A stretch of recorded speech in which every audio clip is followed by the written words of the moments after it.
Welcome to the Lean Blog Podcast. Visit our website at www.leanblog.org. Now, here's your host, Mark Graban. Hi, welcome to the podcast. This is Mark Graban. It is episode 373 for June 9th, 2020. Joining me today is Professor Peter Hines. He's the author of many books, including Staying Lean, Thriving, Not Just Surviving. Peter founded SA Partners in 1994 as a spin-out from his activities in running the Lean Enterprise Research Center at Cardiff University. Before this, he worked in supply chain and distribution and manufacturing industries. Peter has a degree from Cambridge University and an MBA and PhD from Cardiff University. He is also an accredited senior Shingo facilitator and is a visiting professor at Waterford Institute of Technology. He is also founder of the Enterprise Excellence Network. So in this episode, Peter and I will talk about a number of things, including the challenges involved in creating and sustaining a culture of continuous improvement. Who should be the lean champion for an organization? Are there different success factors in the UK versus other countries? Is humility an innate trait or can it be developed? So again, we'll talk about all of that and more. I hope you enjoy the conversation. If you'd like to learn more about Peter and his books and his different organizations that he's affiliated with, you can go to the blog post for this episode at leanblog.org/373.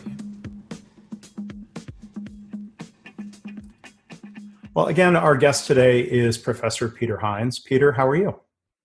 Yes, very good. And how are you? I'm doing well. It's good to talk to you. I'm glad we could do the podcast. And before we take a deeper dive into the essence of excellence, could you start by introducing yourself for the listeners, kind of talk a little bit about your career and your work? Sure. Well, like many people, I started out working in industry, and I ran the manufacturing and supply chain for a plastic molding company. And then I did an MBA at Cardiff University in the UK, and then sort of never quite left for the next 18 years. So I worked there and set up the materials management unit, which in today's terms would be supply chain. Mm-hmm. And then met up with Dan Jones of Womack & Jones, and together we formed the Lean Enterprise Research Center at Cardiff University, which became the largest academic research center in Lean. And we had about 25 staff working there. So that I ran that till 2010, after Dan left about 2000. And then after that, I spent the next 10 years, I suppose, doing training, consulting type activity, as well as some research and writing, primarily through Waterford Institute of Technology over in Ireland. And you were still with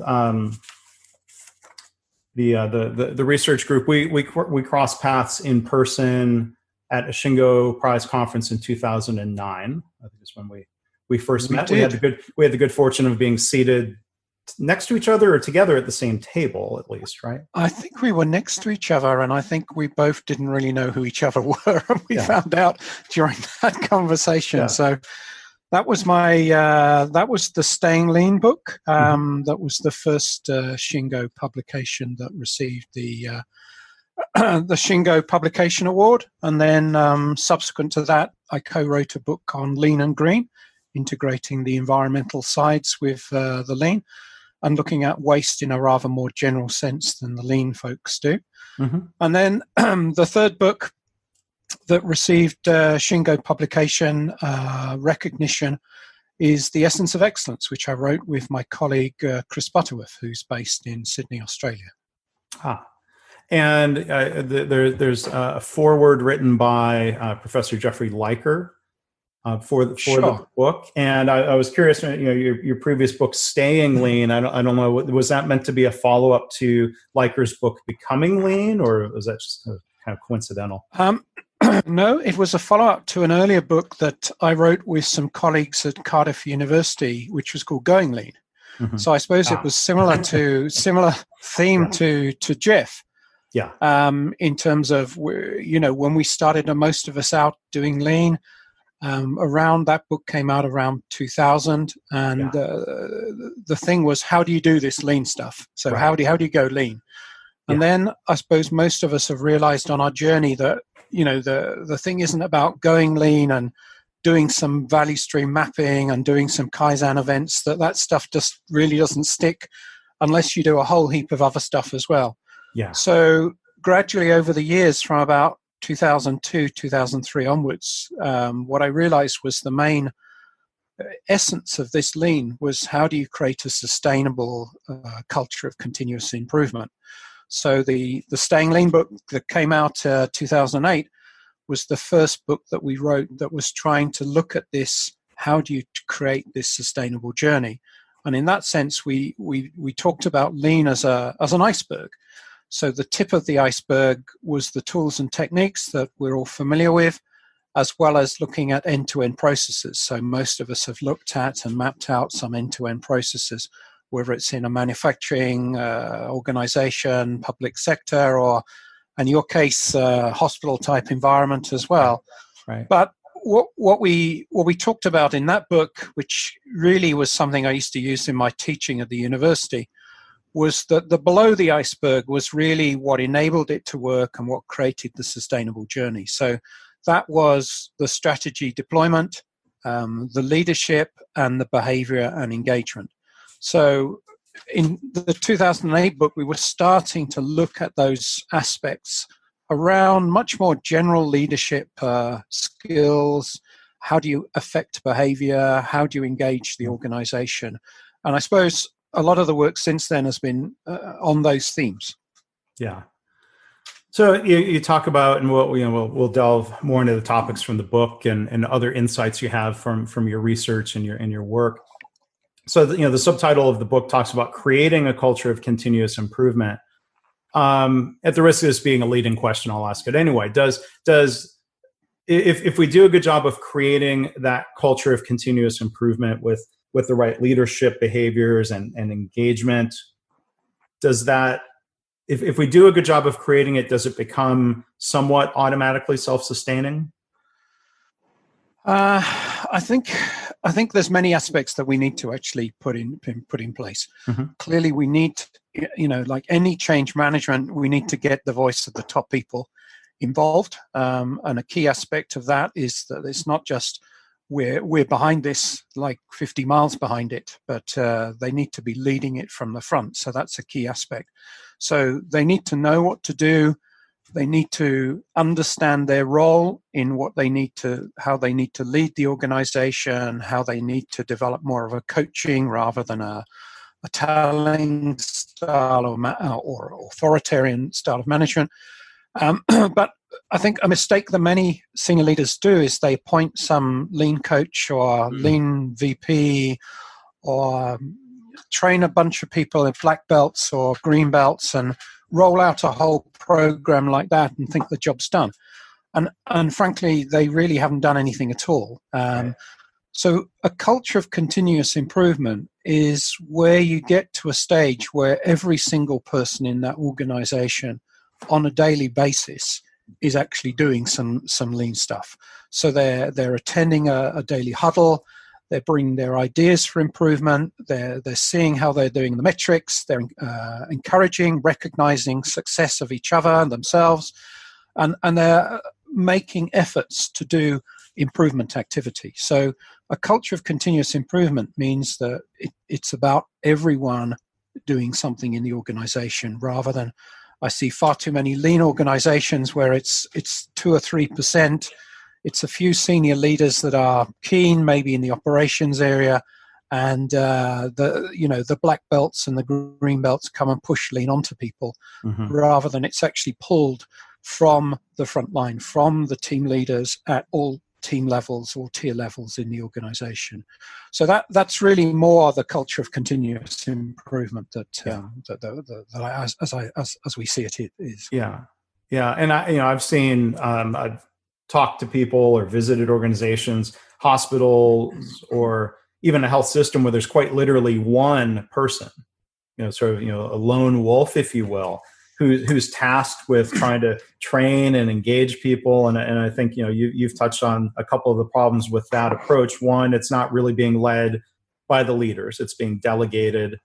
And then secondly, I don't understand the hypothesis that hiring one person, even if you hire a really experienced, let's say, Toyota retiree or somebody who has been really part of what we might call a lean organization. I don't understand the hypothesis that one person or two or three are really going to have a meaningful impact. I wonder why. Have you explored why organizations try to do that? Well, I think there's a number of aspects. It's a bit like the new CEO syndrome. So the first thing the new CEO does is change the organizational structure. Mm-hmm. So why do they do that? It's probably the last thing that the organization needs to do. They dash out and value stream the organization, which usually causes a period of chaos unless they do some other things first. I think the reason is it looks like you've done something. Yeah. So you've gone out, you've hired someone, you've got a budget, and you've done something, and you're 100% behind this lean. And hence it's being visible and looking like you've done something.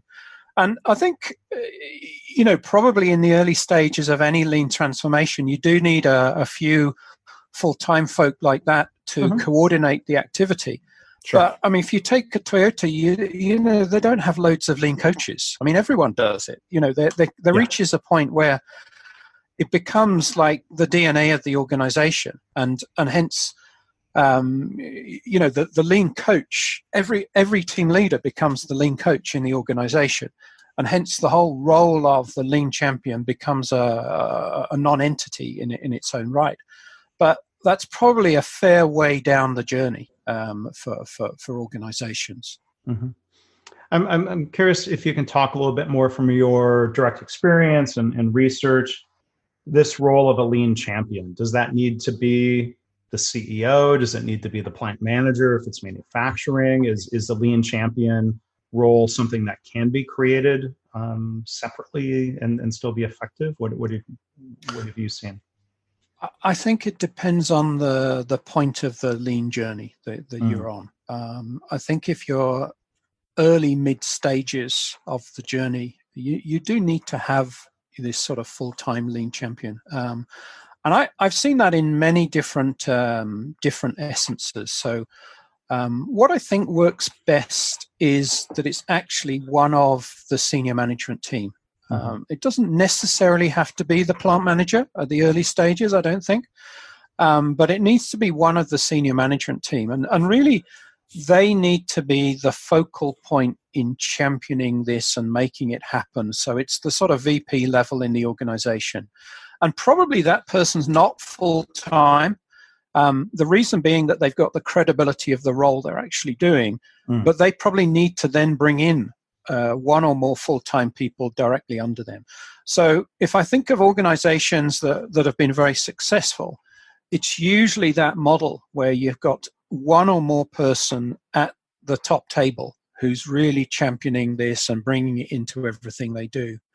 But then you've got the full-time people at the doing level who are then given the ground cover to actually go away and do this sort of thing in an effective way. So I think, for organizations that are the most successful and applying lean or enterprise excellence, Lean Six Sigma, whatever we want to call these things, for me, it's actually the two key people are ultimately the person running the company or the site or the facility or whatever you're doing, and this lean champion person. And I can almost predict how well a lean program's going to go if you spend half a day with those people and just find out what those people are like, and you can come out of half a day meeting with them and say, well, this is just going to be a waste of time, or these guys have really got it, and they need a little bit of coaching, but they're gonna make this work. Yeah. Maybe you've seen the same thing in your own experience.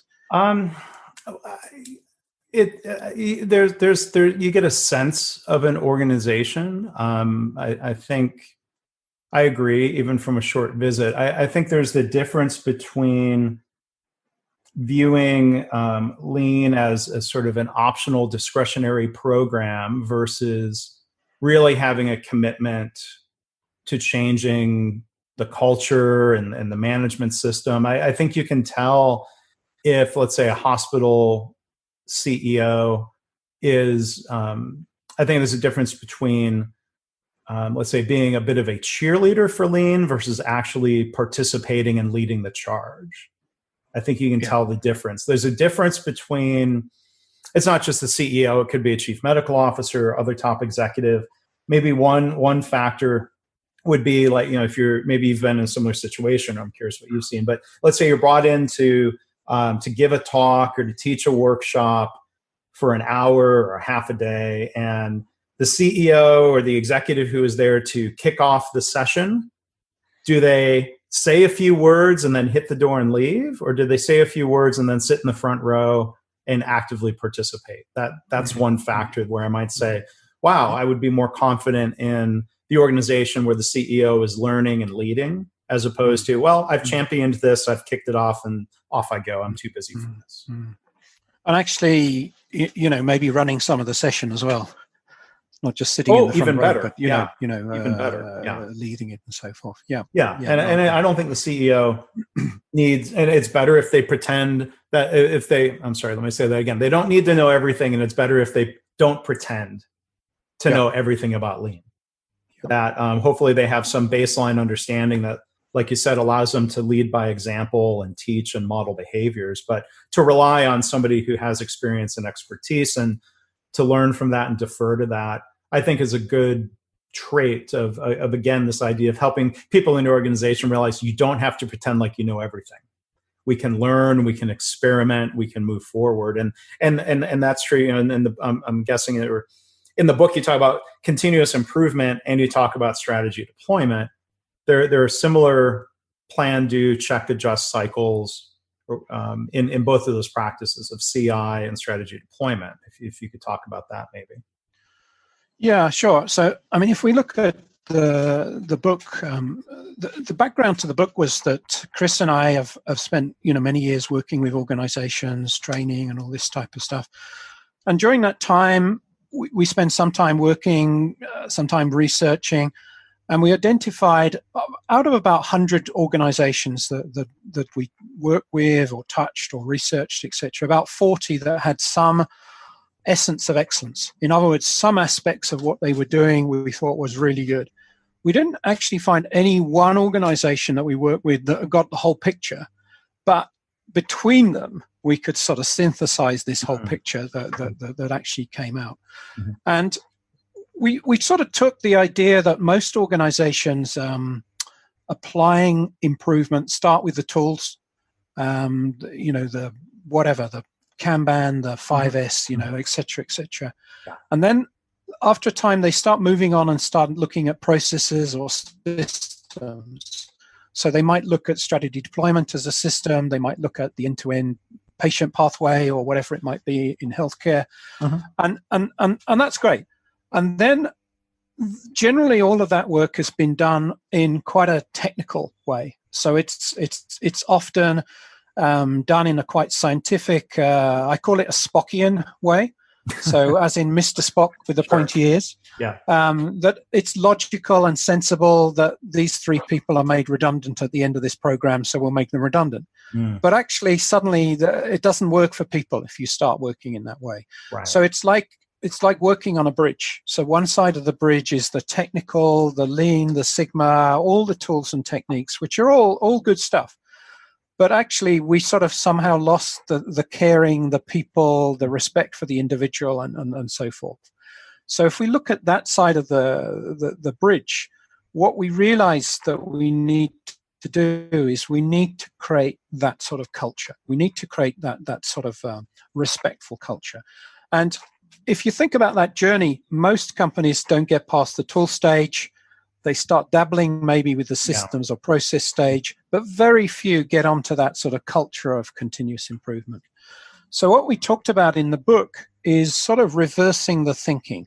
Why don't we, and if you talk to organizations that have really got a long way and are really successful, the benchmark organizations, and you ask the CEO or the other senior folk, what would you have done differently? Would you have done anything differently or whatever? And almost always they say, I wish we got onto the culture a bit earlier on in the journey. If only we'd got on and looked at the people side. So our thinking is, well, why don't we start with the culture and the people, and then start thinking of the systems that we actually need to have in place, and then design the systems not just to be technically strong, but actually to be culturally and principle-led in terms of the thinking. And then when you've done that, you can start worrying about the tools and techniques that you need. So you might need tools and techniques that come out of a hopper that says HR on them. You might need some that come under a hopper that says psychology, some that says lean, some that says theory of constraints. The point is, it doesn't really matter which hopper they come out of. They're all the great tools and techniques that we do. So if you take that reverse logic, and then if you really think about the role of the leader, and you take the sort of learning and development theory, and really think of the role of the leader being about creating this learning and development culture in the organization. So if we take that sort of 70-20-10 thinking that comes out of learning and development, so 70% of the time of the senior manager should be on creating the appropriate culture in the organization. So doing things like Gemba walks should be part of creating an appropriate culture. It's not a audit or checkup. So hence you start to think about the behaviors that you need. So you want a coaching behavior, you want a recognition type of behavior, etc., etc. And then you start thinking of the systems. So I need a system to deploy the appropriate behavior to all people at all levels. Because most people think they've put a few posters up and it's done, but it isn't. Right. We need a system to deploy the strategy. We need a system that makes sure continuous improvement addresses everyone in the organization. So we see the behavioral and strategy deployment being one thing rather than two things. So that's the plan in our, if you like, systems model. Sure. And then the do is the continuous improvement, where we're doing the improvement, we're doing the change. Now, whether that's small little improvements that are done locally in teams, or bigger transformational things, or end-to-end process things, depends on the circumstance. And then the check, or perhaps we should call it the study, is actually the leader standard work. So this is where the Gemba walk might come in as a tool within the leader standard work. So the senior manager might go on a daily Gemba walk. And the role there is actually to understand what's going on, why is it going on, what are they trying to achieve, what are they doing well that they need to be recognized for, what are they not doing so well, and hence they need some learning and development in. So hence the adjust or act as the last phase of the PDCA becomes the learning and development system. So the learning and development system is really the output from doing the leader standard work, where you've identified where the opportunities are to get better. Then you learn and develop with people. So hence you develop a pull-based development system that's pulled by the needs of the teams, as seen by the team leaders, the individuals, the senior managers, rather than a whole heap of HR courses that people really don't want to do, or I do a green belt, but I never get a chance to do the project, or I never do a follow-up, and that's push-based. So pull-based is actually around that type of thinking. So those are the sort of four systems, which of course we need to improve ourselves, and of course we need tools within all those systems. But the tools you might need in a hospital ward might be quite different from in a factory. And that's absolutely right. You know, you might have some similar stuff going on, but if it's 80% different, I'm not worried. Because it's actually the tools you need to do the job, fitting into the systems. And what we found is those four systems are not the only systems you need. But those four systems seem to be the differentiation between the really good organizations and the merely good. So the merely good would look at the patient pathway, and they'd look at, I don't know, the training of new nurses, and they'd look at development of new drugs, or, you know, whatever it is, new procedures, etc. And that's all great. But those are the day work. if you don't have these core operating systems in place, the day work doesn't really work very well. Yeah. So what we've seen in these best organizations is they sort out this core, which is, if you like, how the business actually operates. And then the other stuff comes quite easily. And that's really the essence of what we're trying to sort of cover in the book. Yeah. If you will, the essence of excellence. That's right. If you like, the 5-minute summary or something like that. Yeah. Sure. So a couple follow-up questions. You describe, and the language varies, PDCA, PDSA.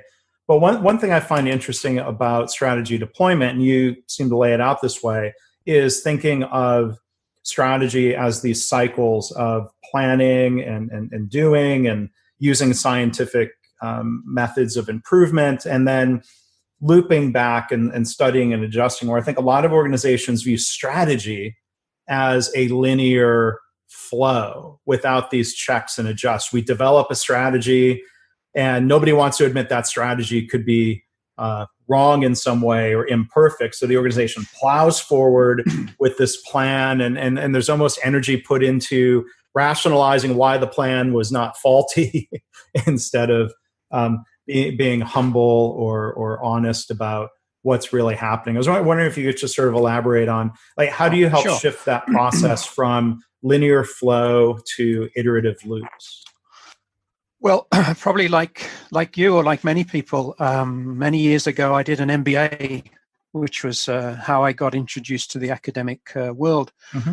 And during that course, we had a module on strategy. And it was a classic, here's a textbook on strategy, and you do, lecture 1 was chapter 1, lecture 2 was chapter 2. And it was very much this linear process. It was all logical and sensible and da-da-da-da. But, I was in industry. Yeah, I was in industry. And I just knew that actually isn't how it works in the real world, because something happens. I mean, think of how many businesses have a strategy that didn't involve COVID-19. Right. And COVID-19 came along. I mean, not just healthcare, but any industry you rate. So probably 90% of industries are in complete chaos, and 10% that are so busy they don't know what to do at the moment. Yeah. But actually, the strategy is almost useless. So what you need is a rapid iteration of strategic thinking. So you might have a long-term strategic goal that might be your 20-year, your 50-year, whatever is the long-term vision, direction we're trying to go. Yes, you need the sort of annual Hoshin plan, strategy plan. What are we trying to achieve this year? You need a way of cascading that to all tiers of the organization, step by step. So what are we trying to achieve? How do you think you can do it? Let's check that, check and adjust, all that type of stuff. So that's the annual Hoshin. And then, unfortunately, many people then think it's all done, because we've done, if you like, the plan, and then off we go. Yeah. And then, for most organizations, 2 months down the line, something's changed and the plan sits on in a nice cupboard or something, but it's not real. But if you actually then institute the daily team meetings that are living and breathing that strategy, the team is working to that strategy, and the team at each level should be reviewing maybe on a monthly basis at a more strategic level than the daily work meetings. How are we doing against this strategy? Is there anything we need to adjust in this strategy? And if so, what do we need to feed up? What conversations do we need to have? So in other words, it's not just an annual PDCA around, the strategy deployment process, unless you have the continuous improvement process, unless you then have the leaders coming round, doing the leader standard work, seeing whether it's working. And if it's not working, well, why isn't it working? So hence, the team might want to adjust it. The leaders might want to adjust it. And hence, that's then the learning and development. So what do we got to learn so that we're an agile organization, so we can adjust fairly quickly to this within days, weeks, or months, not years or decades, and so forth. Yeah. I think one other thing I wanted to touch on, when in the book you describe cultural enablers, and you talk about scientific thinking and respect for people. Humility, is important. They're one of my favorite, I think, underappreciated books in this whole field is a book called Toyota by Toyota. Are you familiar with it? I don't know that one, but it was written by a number of people who came out of Toyota Georgetown. Daryl Wilburn, Sammy Obara were, I think, the key editors or organizers of that book. And chapter 1 really emphasizes the importance of leading with humility, learning versus knowing it all, engaging others versus having all the answers yourself as a leader. And so I was wondering, if you could, talk a little bit more about humility. And then I think the difficult question, because I don't have a good answer, is humility an innate trait that just exists, or is that something that can be developed? Can we become more humble? Can leaders become more humble over time? Curious your thoughts or experiences there. Okay, good. Well, let's take the first one because that's easier to answer. Okay. So the first one is, I think, a core aspect is this leading with humility. So, if you take the respect every individual, the fundamental things in the Toyota approach, the humility is absolutely key. So, if you're the big boss and you're telling people what to do the whole time, the chances of engaging them, the chance of them getting them to think is actually pretty low. Whereas if you take a different approach when you're talking to your people and actually you spend most of the time asking questions, so you're actually trying to get them to think for themselves, but you're cleverly asking the questions in such a way that you're opening their mind to what the opportunities and so forth might be. So that really is a lot of the essence. And the other thing is, I suppose when you're having those conversations with people, something I learned many years ago is that you have 2 ears and 1 mouth, and that's the right ratio to use. Yeah. So, listen twice as much as you actually speak to people. And there's a few other truisms. One in the psychology of learning. If you think about when you're dealing with people, the ratio, I think, according to the research, is 1.1 to 3.57. So what is the ratio between control and correct and praise and recognition? Mm-hmm. And probably most of us get that ratio about right. Unfortunately, the wrong way around. So most of us probably spend 3 or 4 times more time correcting people in conversations, and you could do it better this way, rather than actually recognizing things that they've done well, maybe from your last conversations. And only rarely do we correct people. So if we're correcting people, we might more phrase it as could you have done this another way, do you think? Mm-hmm. Rather than you did this wrong and you should do it this way. Right. And actually get people to think. And rather than tell them, I would encourage people to tell them someone that does it well. Mm-hmm. And get them to go and look at that person or talk to that person. So again, if you're doing the leader standard work and you're talking to a team leader, you're saying, you've identified something they're not doing quite so well. You might get round to getting them to tease it out. What are the things that you need to work on? What are the things that, and most people will know. And then you could say, well, why don't you go and talk to Mary in team X, whatever it is, because she's particularly good at that. Why don't you sit in on one of her huddle meetings and so forth? And then you get a very organic learning style actually happening. So the leader really refrains from giving the answers. And actually sometimes it's good to even let people struggle a little bit, because if it's too easy for them to find the answer, then they don't learn. So sometimes when I'm running workshops, I have to restrain myself from actually jumping in and giving the answer. I probably do it far too often, which comes on to the second of your questions of, can you learn humility? And I think the answer is to some degree. I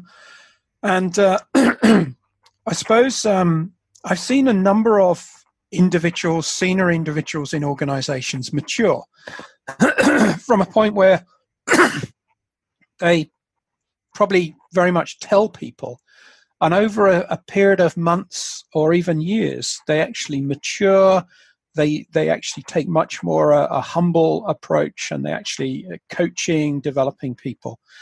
But there is I suspect there's only a degree to which you could do this. Mm-hmm. So we can all probably think of a number of senior industrialists or maybe politicians where maybe we could think this would never happen. But we could probably see some people where they've actually been able to take this to some degree on board.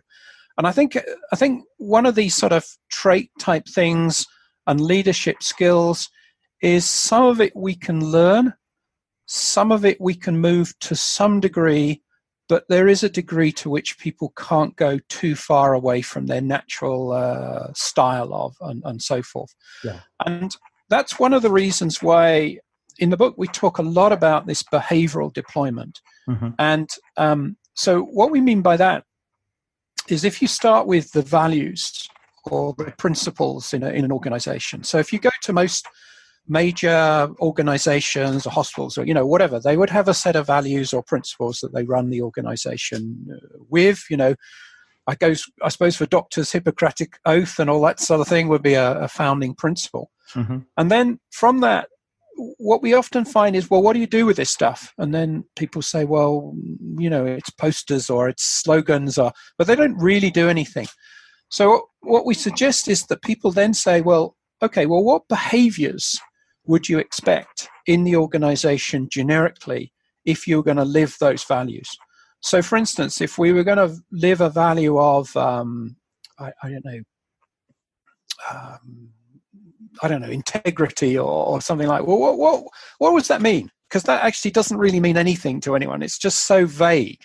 Sure. Well, what specifically would it mean if you were in a hospital? What would it mean if you're in a manufacturing site? What would it mean in da-da-da-da? And we get people to work that out and to think of a number of behaviors, maybe 6 or 8 behaviors, and then deploy that down into the organization and say, well, this is generically the behavior. And we get each team to say, well, what does that mean to us?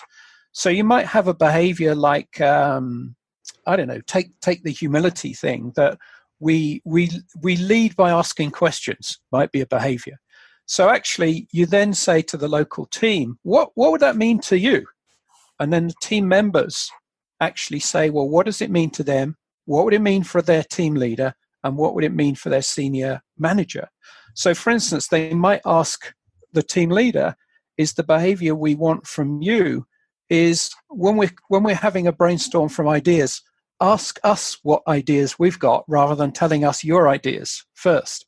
So we actually have a fair shake. So you actually get into a behavior, you codify them, you talk about them, you call out in huddles maybe once a week whether they're happening and recognize if it's happening. And if they're not happening, then improvements can go into the PDCA, the A3 projects or the small improvement activities. So in other words, you're trying to live that behavior to hold people accountable to the behaviors so they'll live the values in the organization. Yeah. So that's the sort of thing that we see. We don't see many organizations that are doing that as yet, but we're seeing an increasing number of companies or other organizations looking at that type of thing. Yeah. So as we start to wrap up, a couple of other questions I wanted to touch on, not so much directly related to the book, but from your experience and work. Are there any particular success factors that are different with lean in organizations, either within Wales, within the UK more broadly, as opposed to other countries, or do you find this all to be pretty universal? It's an interesting question. I mean, I've done work in quite a lot of different countries around the world. Yeah, I think there are some things that are fairly universal. I think all of this stuff you need to localize into a local environment to make it work. So, just to give an example, we talked about recognition a little bit earlier, and if I was trying to create a recognition system in an organization, I would actually talk to the people and say, well, look, we want to recognize people better what would be the best way that you feel that you could be recognized? And you might want to caveat that with certain budget restrictions that you might have to put in place, etc. But the thing is, in the US, people might want to be recognized with pin badges and, this type of thing, whereas that sort of thing wouldn't work very well in the UK. And it certainly wouldn't work in Asia. Whereas in the UK, certainly in Wales, the culture is people don't want to be pushed to the front to be shown to have done a good job. They more want a quiet arm around the shoulder, look, I think you did really well. Very, very understated type of thing. Whereas if you take a country like India, the best recognition would be invited maybe to have dinner with your boss and the family, which probably wouldn't work too well in US or in the UK either. So the point is you need to think about the behavior, the system that you have, and then the system and the tools within it would actually be modified according to the local environment. Yeah. So that's what I would say about the cultural side. Yeah, well, and then you raised a really good point about the risk of copying practices from one company to another, even from one company within Wales to another, or across industries within Wales. There may be cultural differences within an organization that make certain practices, like you mentioned, effective in one organization and troublesome in another. Sure. I mean, even within Wales, North and South Wales, completely different. So it's we won't go into a little detail. But it's like here in Texas, some people joke that the state of Texas, which is literally about the same size as France, is really like 5 or 6 unique subcultures in different parts. Sure. Yeah. No, I think it's so. I mean, the best question to ask with is, how would this work here? What would be the best way to do it here? So in other words, you come in with a what, like in strategy deployment, but you leave the how up to the people themselves. And that way, I think it works best. Yeah. And then the other question, you had mentioned, the pandemic, and, thank you again for the opportunity, the invitation to do the webinar for your group recently. And there was Q&A that you participated in, talking about just in time, and that strategy. Is it misunderstood? Is it misapplied? Some in the media are blaming just in time for shortages of key supplies. So you're my guest. I want to give you the floor to kind of share some of your thoughts around that whole topic. Mm-hmm. Well, I think this whole area is quite difficult. And if we look at, the shortage worldwide in PPE at the moment, I suppose specifically would be a case in point. We're probably having a 100-year event here. So the thing to think about is, well, what would you do to plan for a 100-year event, and how many organizations have actually planned for that? And I think in most countries there has been some, government stockpiling of some of these things to cope with this, but probably not quite at the level or scale that we've actually anticipated. I think the other thing with just in time is, just in time, when it works best, is worked on the basis of local, flexible suppliers. Yes. And in most cases, when we're working with PPE here, we're dealing with a very long lead time, very huge quantity, buy in bulk from China or Myanmar or Turkey or somewhere, one of these countries like this. So in other words, supplying just in time from a warehouse in the US to a hospital or something in the US, well, of course that's going to break down if then the next bit of the supply chain is on a 6 or 9 month lead time, ship 500 tons at one go, because then you haven't actually got a just-in-time system.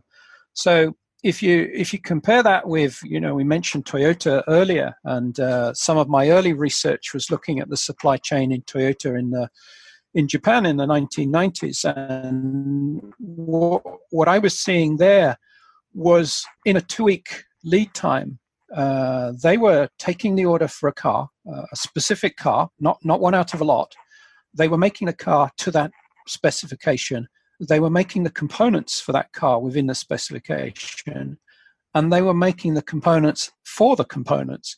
So what I found was, in general, you were going back 2 tiers in the supply chain. So in other words, you had the retailer, you had the car, you had Toyota, you had the first tier, you had the second tier, and then generally you're getting back to very small home workers or raw material manufacturers. And the pull signal and just in time was going back 3 or 4 firms within that short lead time.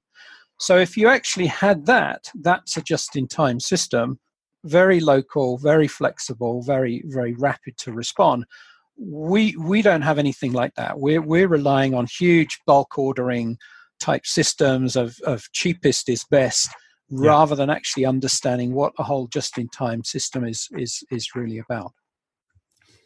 Yeah, I think that's well said, and I think a lot of that is misunderstanding of or attempts to copy. Somebody looks at an organization with a really well-designed supply chain with flow that enables just in time, and they say, oh, well, as a result, they have low inventory. And then somebody tries to copy the results, or they try to copy one piece of this more holistic system. I don't understand the hypothesis that others may have that would be effective.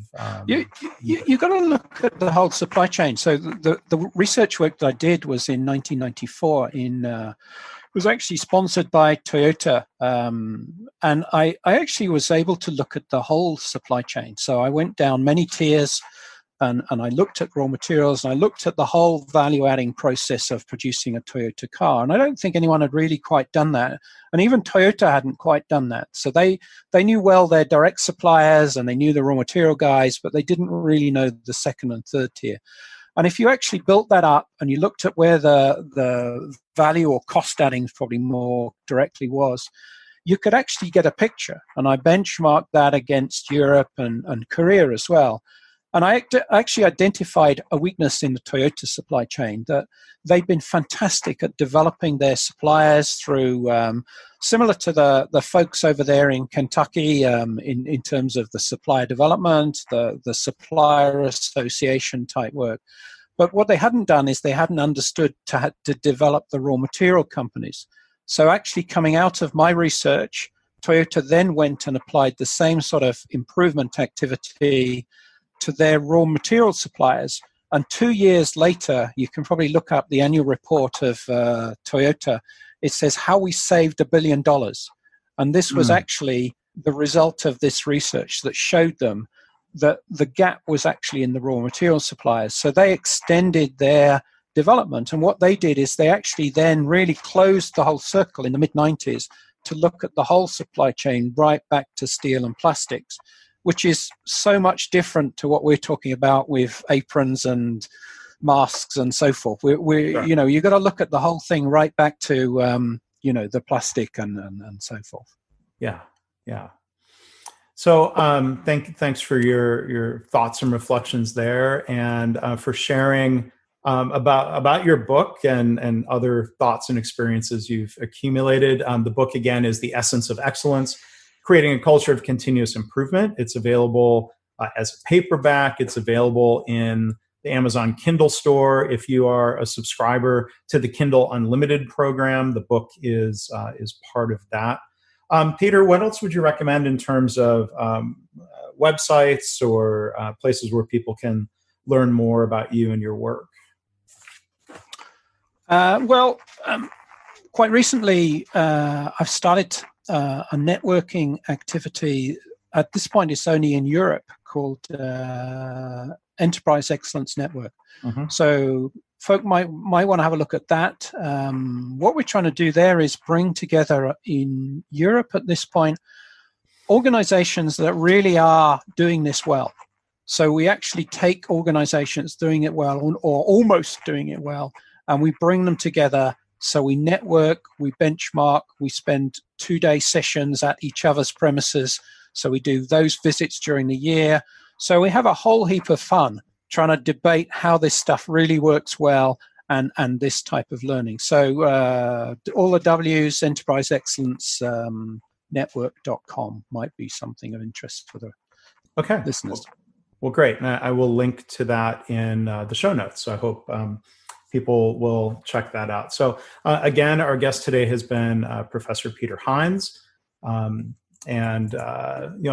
I'm really glad we could do the podcast here. Appreciate you taking time, and certainly wish you all the best during this pandemic and beyond.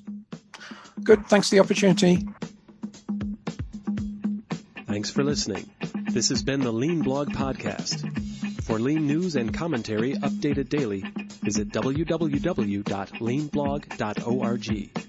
If you have any questions or comments about this podcast, email Mark at leanpodcast@gmail.com.